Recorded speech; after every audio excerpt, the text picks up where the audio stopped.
મારા દીકરા મને માફ કરી દે, મારાથી અપરાધ થઈ ગયો છે, મને માફ કરી દે દીકરા. ગોવિંદ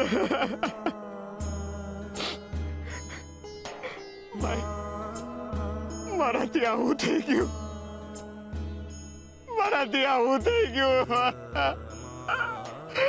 ગોવિંદ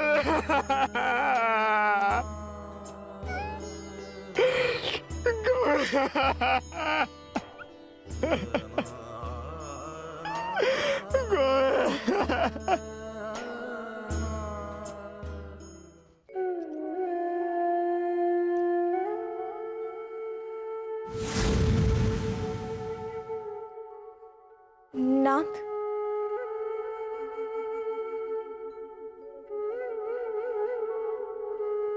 તમે તુલસીને તો સમજાવી લીધી અને પોતાની વાત પણ મનાવી લીધી, પરંતુ મને હજુ એક પ્રશ્ન છે કે આ વખતે તમે ગોરા પાસે કેમ ન ગયા?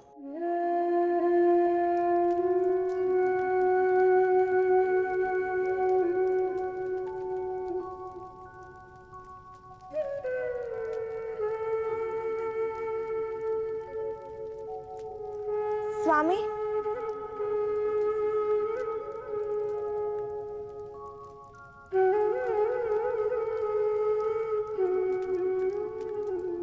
હું આપને કંઈક પૂછી રહી છું. ગોરાએ એના જીવનકાળમાં કેટલાય દુઃખ વેઠ્યા છે અને એ તમામ દુઃખો એને હસતા મોઢે સહન કર્યા છે, પણ આટલી મોટી પીડા એ કેવી રીતે જીરવી શકશે? નાથ, આ જે પરિસ્થિતિનું નિર્માણ થયું છે એમાં તો ગોરાની અપરાધની ભાવના જેની ભક્તિની આડે આવીને ઊભી રહેશે. એક ભક્તની સાચી પરીક્ષા જે છે રૂકમણી, એક સાચા ભક્તનું જીવન અગ્નિ પરીક્ષાથી સહેજ પણ ઉતરતું નથી હોતું.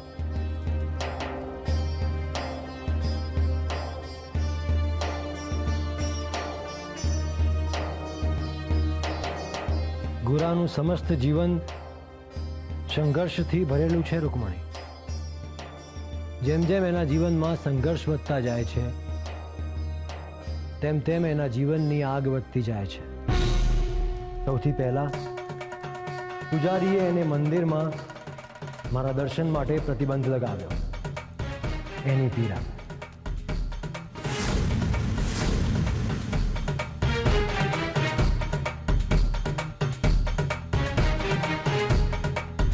પછી આ જ આગમાં બળીને દેવીનું અકાળે અવસાન થયું.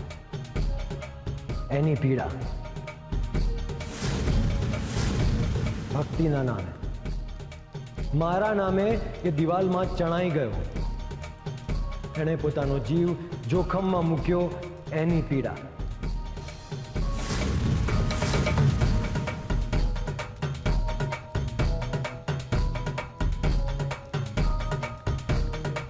આ જ આગમાં એ રોટલા ઘડતા શીખ્યો, એના ઘરની માં બનતા શીખ્યો. એની પીડા.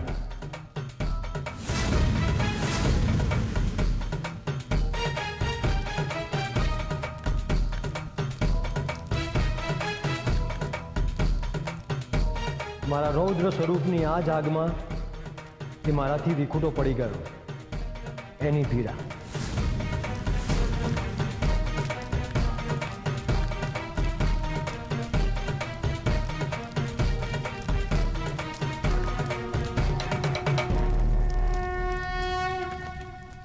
આ જ અગ્નિના 4 ફેરા ફરીને એ તુલસીને પરણ્યો.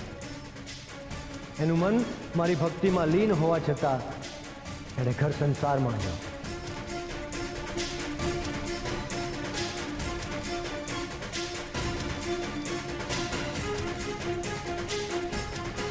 અને હવે એણે પોતાના જ દીકરાને પોતાના જ પગ નીચે ખૂંદી નાખ્યો. એની પીડા.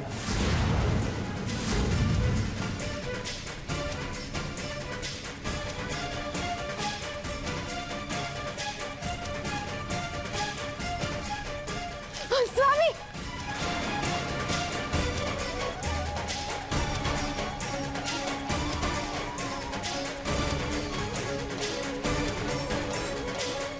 મારો ભાઈબંધ આ જ આગમાં બળીને શુદ્ધ થશે રૂકમણી. એણે ભક્ત બનીને જન્મ લીધો છે, એટલે આ આગ સાથે એને મિત્રતા કરવી જ પડશે. કારણ કે બીજાના જીવનના અંધકારને દૂર કરવા માટે ભક્તે જાતે બળીને જ અજવાસ પાથરવો પડે છે. એના વિના બીજાના જીવનનો અંધકાર કેવી રીતે દૂર થશે રૂકમણી?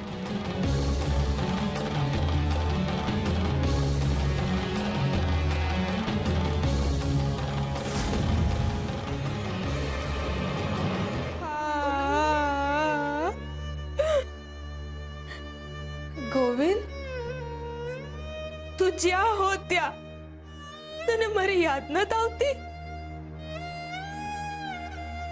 ફરી તારું ધ્યાન તો રાખે છે ને બરાબર? ના રાખતા હોય તો પાછો આવી જજે હો.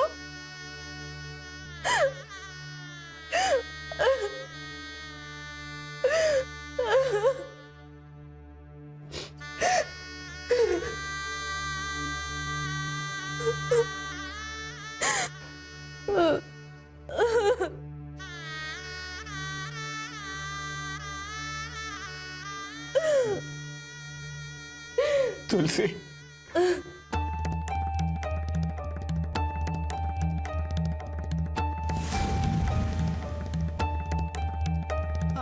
આપણે જ્યારે ગોવિંદ પાસે જાશું નહીં મને પૂછશે કે કેમ મેં એની માને આટલી બધી રડાવી, કેમ મેં એને સાંત્વના ન આપી, મેં એને કેમ ન સમજાવ્યું કે અત્યારે ભલે હું જતો રહ્યો છું પણ એક દી તો આપણે ત્રણેય હાથે મળવાના જ છીએ. અંધાય પ્રશ્નોનો જવાબ હું આપીશ?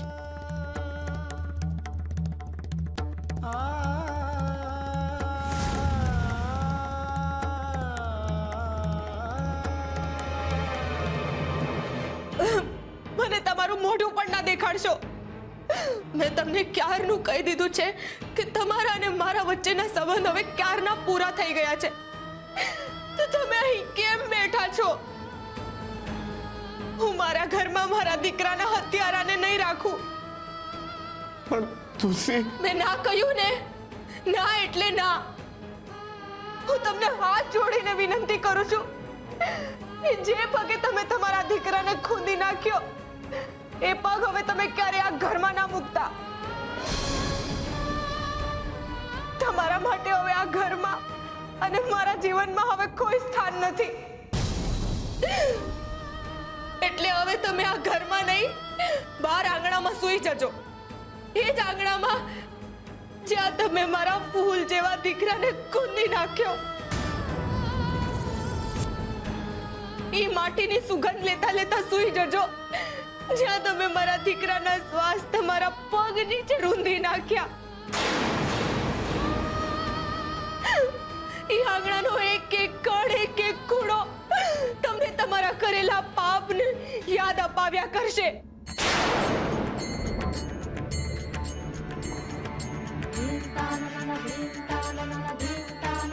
બસ એ જ આંગણામાં તમે હવે રહેજો. એ જ તમારી સજા છે.